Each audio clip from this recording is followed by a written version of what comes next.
Paz do Senhor, meus irmãos. Uma alegria estar aqui nessa manhã. Você pode tomar o seu assento. Hoje eu vou começar um pouco diferente de quando eu começo geralmente. Você pode abrir a sua Bíblia em Jeremias 2, capítulo 2, verso 13. O Senhor compartilhou uma palavra no meu coração. E eu creio que Ele tem uma mensagem para nós nessa manhã. O intuito dessa palavra não é te fazer pular, não é fazer um movimento. O intuito dessa palavra é trazer o nosso coração para o lugar certo diante da presença do Senhor. É por isso que eu a anunciarei com todo o temor do mundo, diante desse Deus que nós sabemos que é santo. Eu vou ler alguns trechos anteriores, mas vocês podem ficar só no 13, porque eu vou ler intercalado. Eu vou começar no 2. Assim diz o Senhor: lembro-me de você, meu povo, da sua afeição quando era jovem, do seu amor quando noiva, e de como você me seguia no deserto, numa terra que não se semeia. Verso 5. Assim diz o Senhor: que injustiça os pais de vocês acharam em mim, para que se afastassem de mim, seguindo os ídolos sem valor e se tornando eles mesmos sem valor. Eles não perguntaram onde está o Senhor que nos tirou da terra do Egito e nos guiou pelo deserto, por uma terra árida e cheia de covas, por uma terra de sequidão e sombras de morte, por uma terra em que ninguém passava e na qual não morava ninguém. Verso 8. Os sacerdotes não perguntaram onde está o Senhor, e os que tratavam da lei não me conheceram. Os pastores se revoltaram contra mim, os profetas profetizaram por Baal e andaram atrás de coisas que não têm proveito algum. Verso 11. Houve alguma nação que trocasse os seus deuses, mesmo que não fossem deuses de verdade? Mas o meu povo trocou a sua glória por aquilo que não tem proveito algum. Verso 13. Porque o meu povo cometeu dois males: abandonaram a mim, a fonte de água viva, e cavaram cisternas rachadas que não retêm águas. Verso 31. Vocês desta geração considerem a palavra do Senhor. Será que eu tenho sido um deserto para Israel, ou uma terra da mais espessa escuridão? Porque então o meu povo diz: somos livres para fazer o que quisermos, jamais voltaremos para ti. Esse texto ele se encerra em Jeremias 3, 13 ao 14, quando o Senhor diz para eles: somente reconheça a sua iniquidade, reconheça que você transgrediu contra o Senhor, seu Deus, e não deu ouvidos à minha voz. Voltem para mim, eu os tomarei, um de cada cidade e 2 de cada família, eu os levarei a Sião. Somente até aqui. Faz algum tempo eu estava numa conferência, enquanto eu estava fazendo missão na Itália, nós estávamos em Milão. E no final daquela conferência, um pastor anunciava a nós uma mensagem sobre a igreja perseguida. E ele falava tantas coisas e aquilo chegava ao meu espírito. E uma das coisas que ele falava era que dentro da igreja perseguida, a maturidade cristã chega muito mais rápido do que em igrejas que são livres. Porque lá você não tem tempo para brincar com Deus. Lá ou você é cristão ou você não é, porque o tempo da morte, depois que você se converte, está muito próximo. Para aqueles que assumem ser cristãos, as suas famílias viram as costas e eles têm que caminhar muitas vezes sozinhos, olhando somente para Cristo, e Cristo é tudo aquilo que eles têm em todo o tempo. Essa é a realidade da igreja por muitos lugares no mundo, que por vezes nós não sabemos por causa da nossa ignorância. Enquanto eu estava nessa conferência, eu lembro que o Senhor me deu uma visão acerca do Brasil. E Ele falou muitas coisas sobre o Brasil, e Ele me mostrou muitas coisas que estavam acontecendo na nossa nação. Enquanto o Senhor falava comigo, um forte temor desceu. E eu comecei a sentir enjoo, e o Senhor me mostrava as coisas que aconteciam na nação brasileira, as coisas que aconteciam no altar. E o Senhor me falava que Ele não estava feliz com a situação e o cenário do Brasil. E aí você vai me perguntar, Juliana, por quê? Porque para o mundo, o Brasil é considerado uma nação cristã. Mas quando nós olhamos o que acontece dentro da nossa nação, não corresponde ao nome que nós levamos. Porque se o Brasil é uma nação cristã, por que é que nós vivemos cenários de violência tão aterrorizantes? Por que é que nós vemos os casos de divórcio aumentando a cada dia mais? Se você for parar um pouquinho para pesquisar os números de abusos que acontecem dentro da nossa nação, você vai perceber que nós, como nação brasileira, não estamos vivendo de acordo com a palavra do Senhor. Se você parar um pouco, sair da sua bolha, porque é muito fácil, a gente chega aqui todo domingo, a gente vem no culto, a nossa família é bonitinha, e aí a gente não se importa com o que está acontecendo lá fora. Mas se você furar a sua bolha, sair um pouquinho da sua zona de conforto, você vai perceber o nível de pecado que está acontecendo na nossa nação. E você vai perceber também que não está existindo um posicionamento ativo da igreja brasileira. E eu falo isso com todo o temor do mundo. Deus sabe que eu não queria pregar essa palavra porque ninguém quer. Só que o meu compromisso é com a verdade. Eu não tenho compromisso em satisfazer o meu ego. Eu não tenho compromisso em falar palavras bonitas para mais um culto a gente pular, rodar, sapatear e os altares continuarem quebrados. Eu não posso me abster de anunciar a verdade.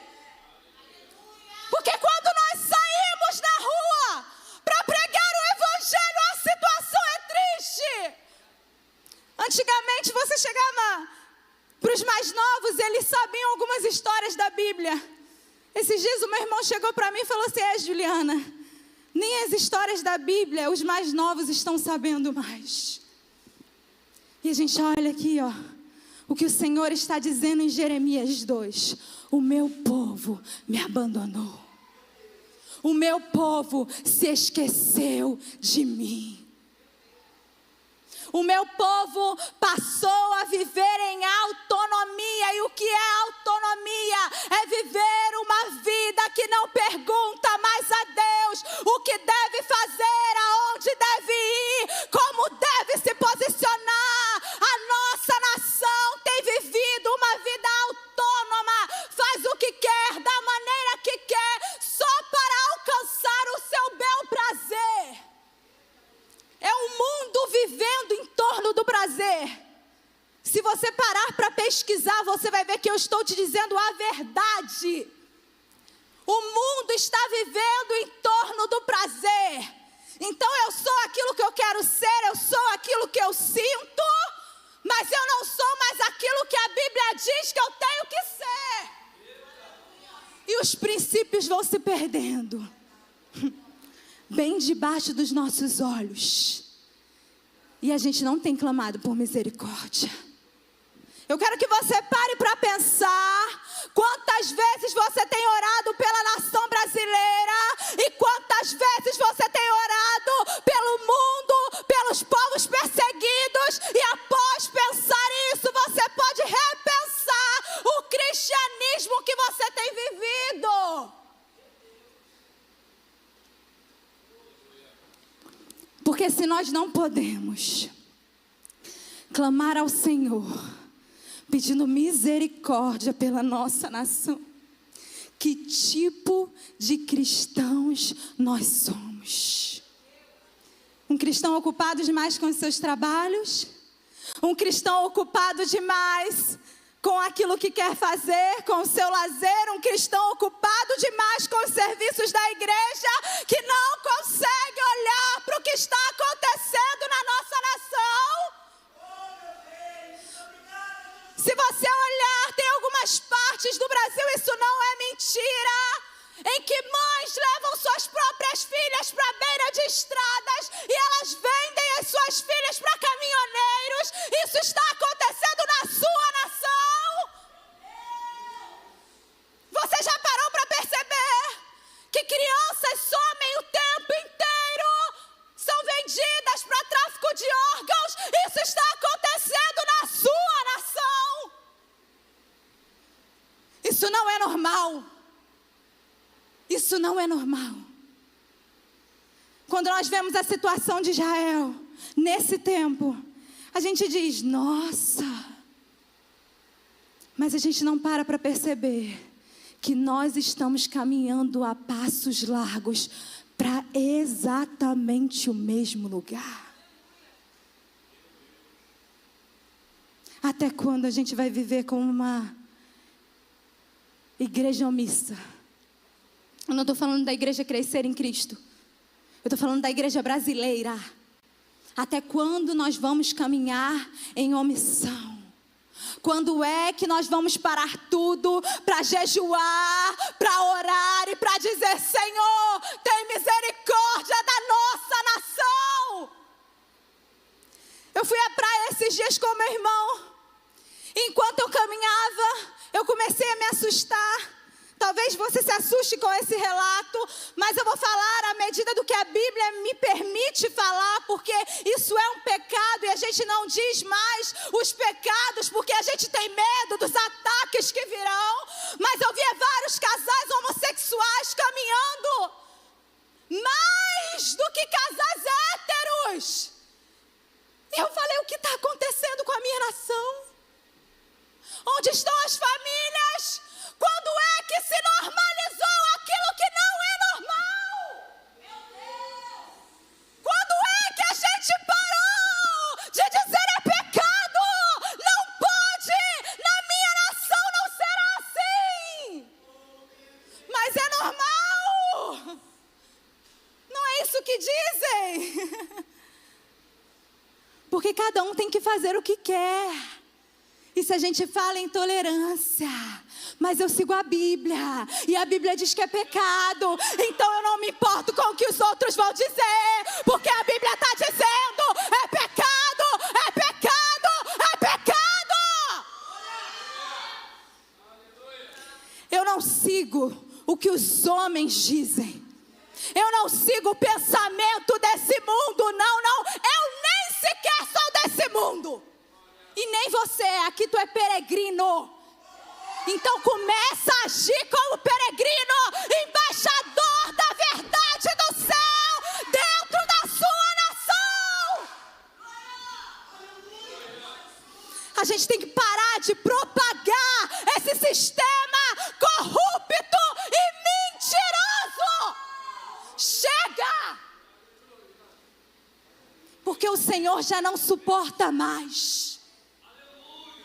Você acha que está tudo bem? Quantos escândalos acontecem na igreja brasileira todos os dias? E ao invés de orar, você vai lá no Instagram e você republica. Você olha até o final, porque você acha que está tudo bem. Ei, a igreja também é sua. Você deveria chorar. Você deveria dizer, Senhor, tem misericórdia de nós. Você não deveria fofocar quando você vê. Não está tudo bem, não está tudo bem. Para de normalizar aquilo que não é normal. Não está tudo bem acontecerem pecados no altar e passarem pano na nossa nação como se fosse normal. Não está tudo bem. Não está tudo bem cobrarem milhões para poder pregar o evangelho. Não é certo. Olha para a Bíblia. Ela diz a verdade. Ela é a nossa regra de fé e prática.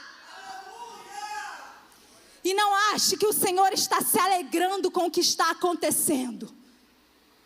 É bonitinho, né? Porque a gente sabe fazer um culto bonitinho. A gente sabe. Mas já parou para pensar o que os olhos do Senhor contemplam quando Ele passa pela nação brasileira e vê tudo o que está acontecendo aqui? É uma vergonha. Eu lembro que antigamente, na época dos meus pais, para alguém cair em pecado era uma coisa surpreendente. Não era normal. Hoje, a cada dia no Instagram, você vê uma notícia nova de um pastor, de uma pastora, de um músico, de um pregador, de uma pregadora que se corromperam.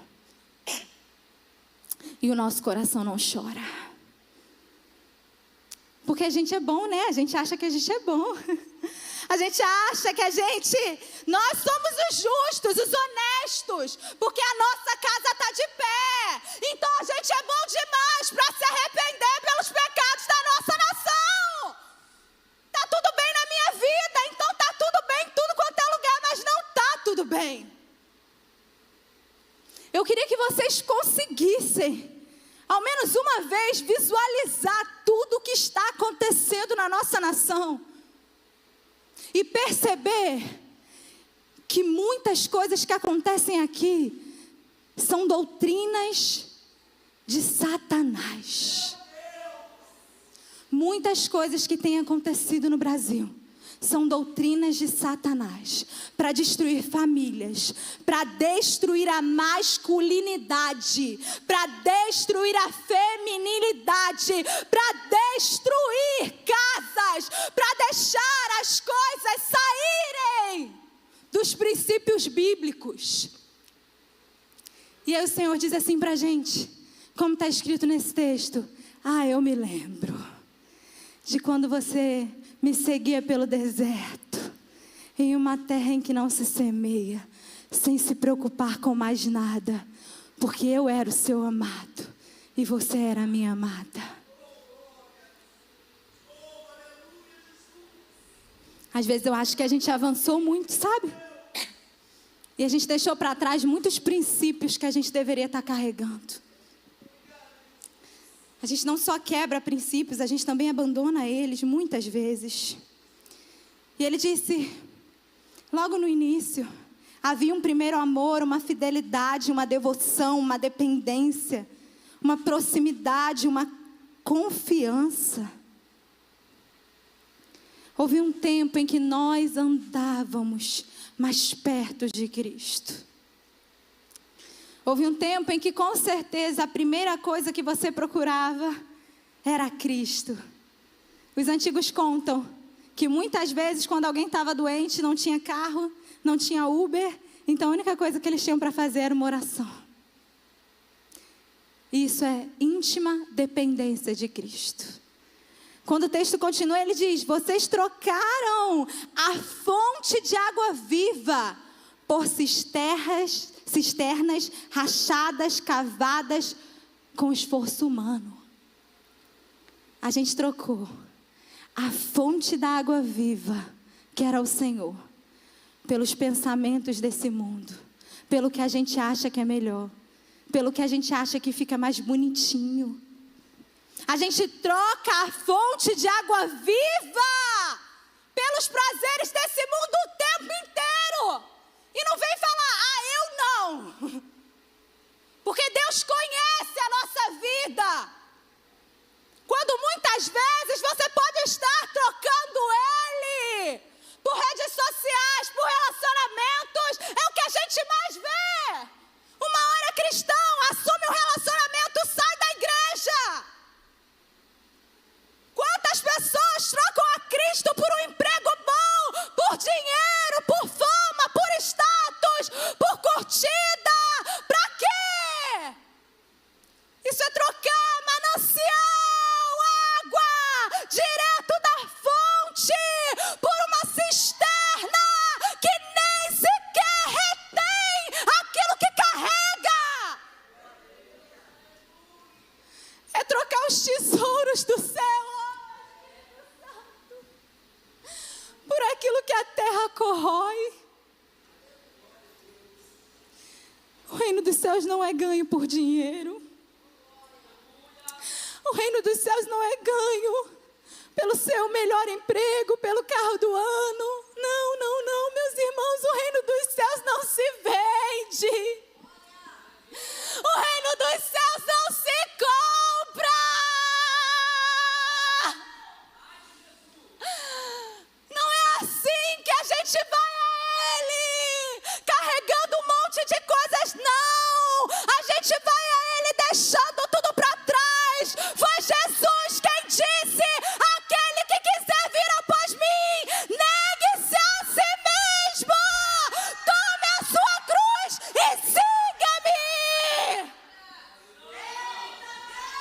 Não é pelos excessos, é pelas renúncias. Isso é cristianismo. Isso é o ensinamento de Cristo. Isso está na minha Bíblia, está na sua. Isso que nós devemos seguir, porque Ele é tudo que a gente precisa. Eu queria que a beleza de Cristo, ela te fascinasse a tal ponto que você não conseguisse mais olhar para nenhum outro lugar a não ser Ele. Eu queria que a beleza de Cristo fosse suficiente para o seu coração permanecer fiel até o fim, e não Cristo e mais alguma coisa. Porque se Ele não for suficiente, então nada é. O texto continua, eu já estou encerrando. E ele continua dizendo um discurso que eles carregavam naquela época, que é o discurso que a gente ouve hoje também. E esse discurso é assim, ó: nós somos livres para fazer o que nós quisermos. Eu sou livre.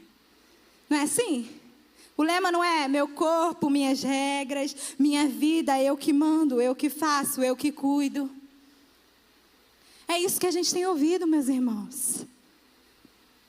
Mas quando a gente olha para a Bíblia, a gente vê um homem como Paulo, extremamente inteligente. Ele vai dizer assim, ó: eu me fiz escravo de Cristo.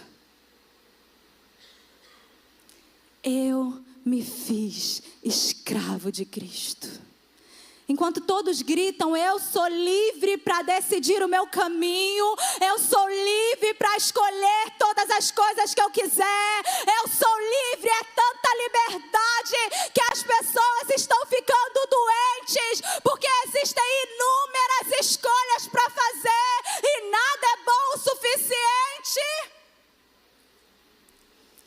É a ciência que diz que a saúde mental das pessoas está impossível. Mas a gente comprou tudo isso com a nossa liberdade. Ainda que eu fosse livre, eu prefiro me fazer escrava de Cristo. Eu prefiro viver a minha vida inteira aos pés de Cristo, mesmo não tendo mais nada, do que viver uma vida inteira lá fora, gritando liberdade e adoecendo a cada dia. Essa vida é passageira, a Bíblia diz, é como uma fumaça. Mas nós caminhamos pela eternidade. Hoje o discurso empregado é o discurso a qual as pessoas substituem Cristo por coisas vazias. E elas se relacionam com pessoas que elas não deveriam se relacionar. Elas passam dias bebendo, dias usando droga. É verdade. E vai dizer para ele, pergunta a eles se está bom, se eles estão felizes. Eu converso com essas pessoas todos os dias. A resposta é a mesma: falta algo. Aí tu fala, mas e os ricos? É a mesma coisa, pastora. Eles dizem, falta algo. Eu entrei dentro de casa de mafiosos na Itália. O que eles mais tinham era dinheiro. dinheiro e um vazio dentro de si. E olhavam para nós, esperando que a gente anunciasse a eles a única esperança que existe. Porque o dinheiro deles não comprou Jesus. Tu entende isso? O dinheiro deles não foi capaz de comprar Cristo.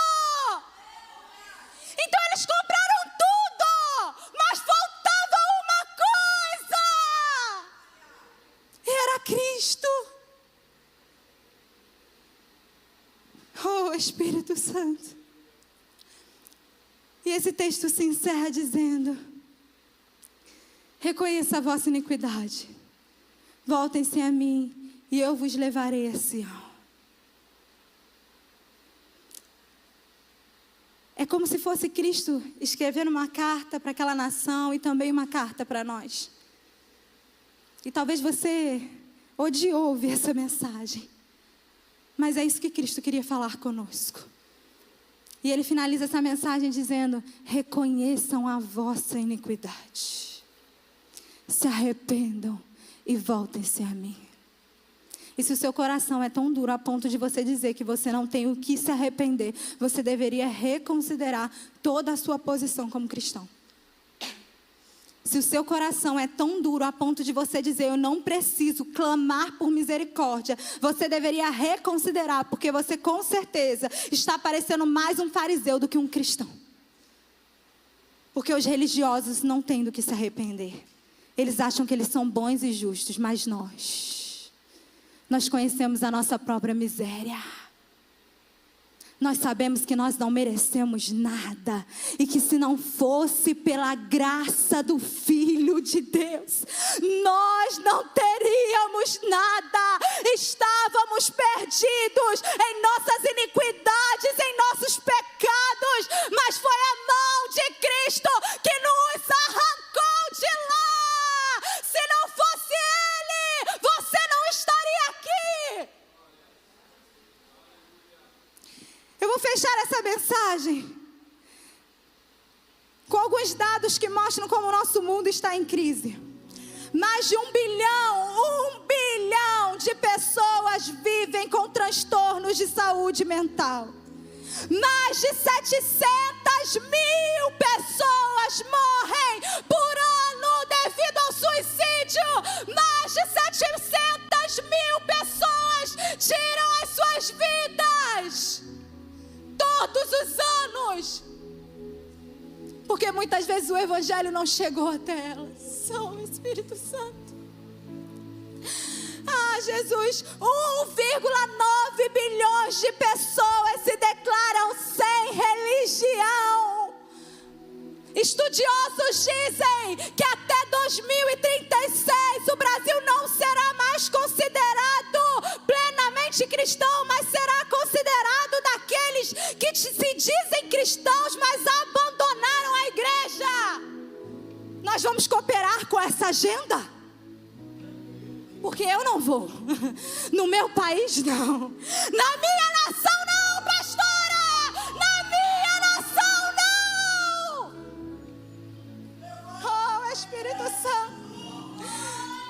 Cerca de 2,9 milhões de pessoas no Brasil se declaram homossexuais.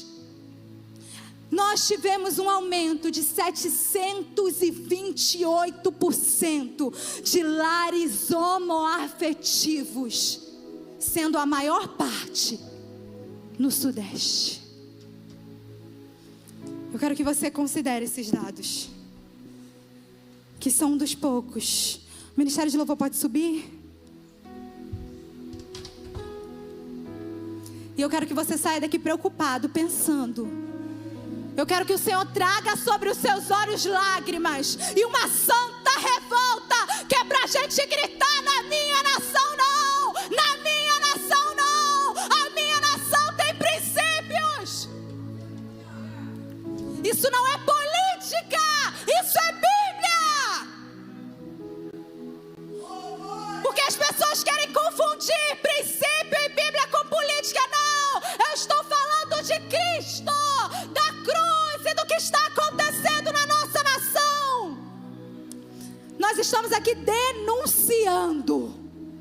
E eu creio que você vai continuar essa denúncia. Eu creio que você não vai mais se omitir, porque omissão é pecado. Omissão é ser conivente. Se você não repreende o pecado, você é conivente com ele. Vem, Guilherme.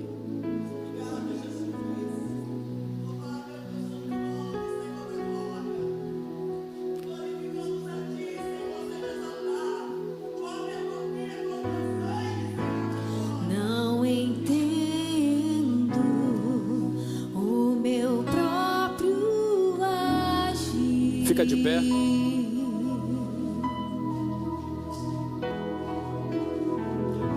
Sem tua graça, o que seria de mim?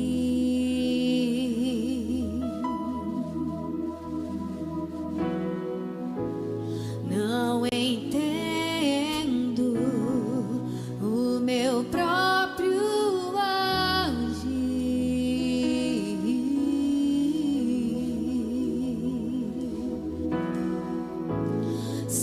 tua graça, o que seria de mim, Deus? Pois o bem que eu quero fazer não faço, e o mal que eu não quero, esse sim acabo cometendo. Em meu ser militam carne e espírito, em uma guerra infindável, a qual eu não me rendo.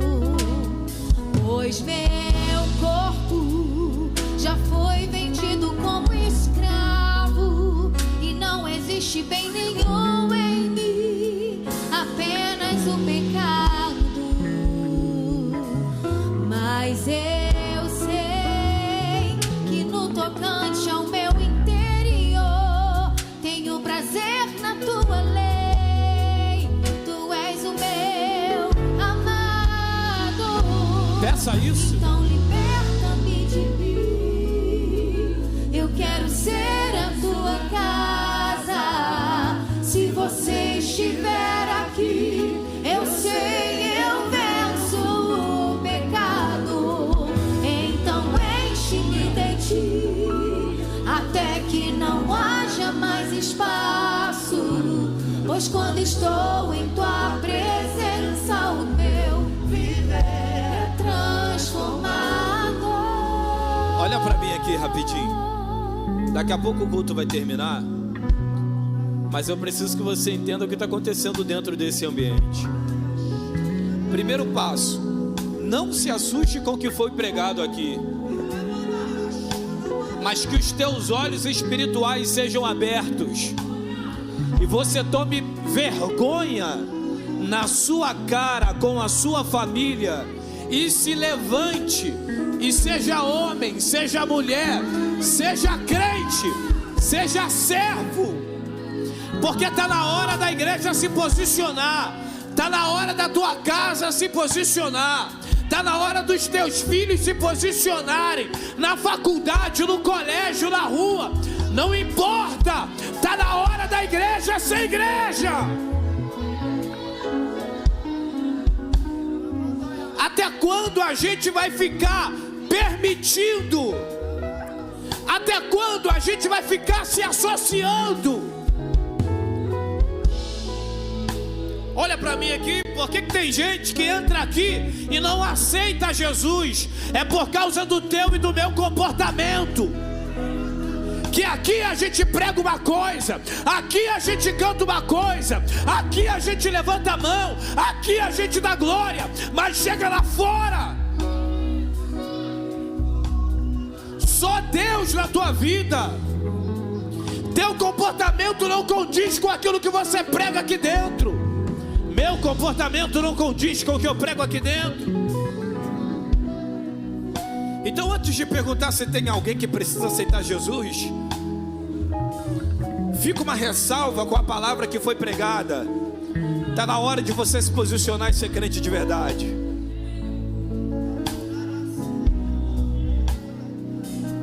E eu preciso perguntar, antes que o ministério de louvor continue, eu preciso perguntar: cadê o corajoso ou a corajosa? Gente,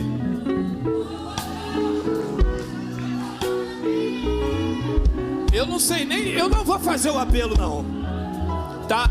Eu vou perguntar quem é que quer ser crente de verdade. Corre aqui na beirada desse altar. Guilherme, eu entendo que eu preciso mudar, eu entendo que eu preciso evoluir, eu entendo que eu preciso amadurecer, eu entendo que esse é o momento que eu preciso avançar em Cristo. Toca na beirada do altar. Quem quiser ser crente de verdade, toca na beirada do altar.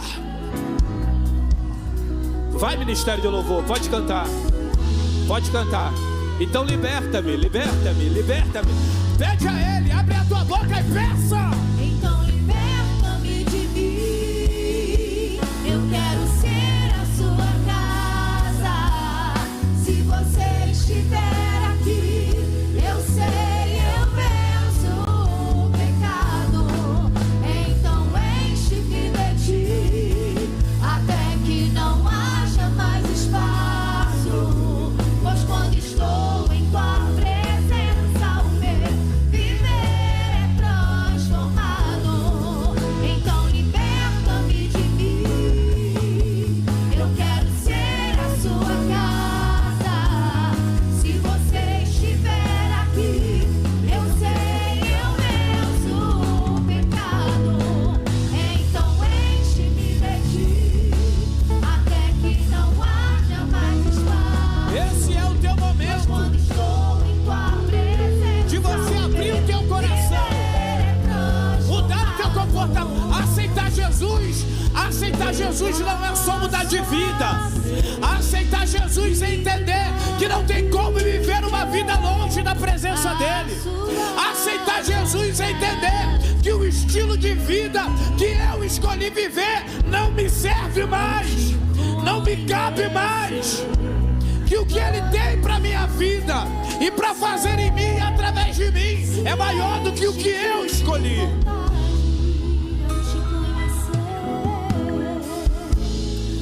Eu passo a ser livre pra viver a sua vontade.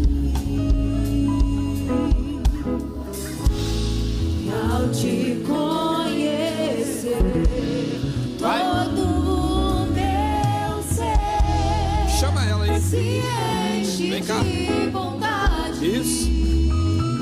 Você vem cá na beirada do altar. Você na beirada do altar. O Senhor na beirada do altar com ela. Traz ela. O Senhor na beirada do altar. O Senhor na beirada do altar. Os crentes ligados. Você na beirada do altar aqui, ó. Vem. Na beirada do altar. O Senhor ora por ele aqui. Isso. Isso. Missionária Mariana, sobe aqui, por favor. Isso. Missionária Juliana, sobe aqui, por favor. Pastor Carlos, sobe aqui, por favor. Traz a esposa do Júnior também. Sobe aqui. Sobe aqui.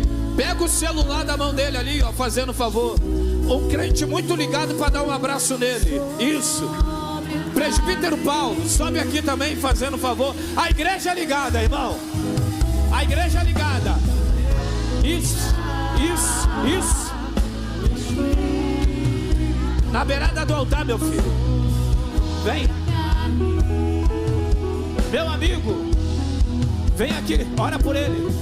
Então liberta-me de mim. Eu quero ser. Vai acontecer um reto nisso. Se você estiver aqui, Canto Rebacabana Xandarábia. então enche-me de Vem. ti, até que não haja mais espaço. Tem óleo fresco na tua mão. Quando estou Sobe aqui. presença, o meu Tem autoridade na tua mão. tocar nas pessoas, vai. Deixa Deus te usar. Sobe aqui, minha irmã. Deixa Deus te usar. Pode orar por quem você quiser, vai. Deixa o Espírito te conduzir. Deixa o Espírito te conduzir. Sopra, renova, liberta, levanta, fortalece, ergue, sopra, levanta. Que a tua palavra seja fogo nos ossos. Que a tua palavra seja libertação. Que a tua palavra seja cura. Que a tua palavra seja transformação. Que a tua palavra edifique. Que a tua palavra fortaleça. A tua vontade. E ao te conhecer, todo o meu ser se enche de vontade. E reina o Espírito sobre a carne. Deixa ele passar. Deixa ele passar. Deixa ele te libertar de você mesmo. Deixa ele te libertar de você mesmo. Deixa ele te libertar de você mesmo. Deixa ele te libertar de você mesmo. Deixa ele te libertar de... Chega da carne superar as vontades do Espírito. A partir de hoje, o Espírito vai reinar sobre a carne. Grita isso. Que reina.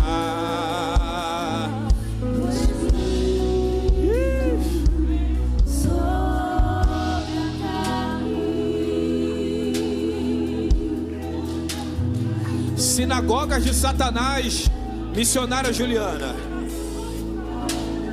estão sendo derrubadas essa manhã. Tronos de Satanás em lares estão sendo derrubados essa manhã. Satanás está perdendo território. Satanás está perdendo legalidade. Satanás está perdendo. Se você permitir que essa palavra que foi ministrada aqui invada a tua casa, invada o teu seio familiar, Satanás vai sair de lá por intermédio da palavra, da palavra, da palavra. Quebra, quebra, quebra, quebra, quebra, quebra, quebra, quebra, quebra, quebra. Quebra agora toda a corrente. Corta agora todo o laço. Quebra agora toda a obra. Quebra.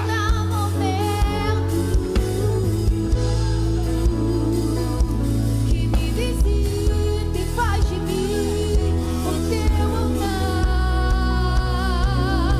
Quero ir contigo mais profundo.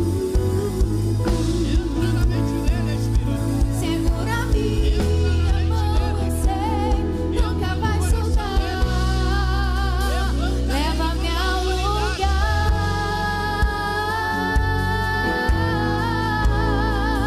onde só você e eu desfrutamos o momento.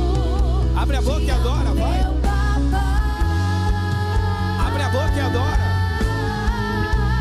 Abre a boca e adora. Dependo desse amor. Abre a boca para adorar. E sentir, eu sei que Abre a boca para adorar. me enxergou na minha tormenta, me livrou em meus problemas, transformou minha tristeza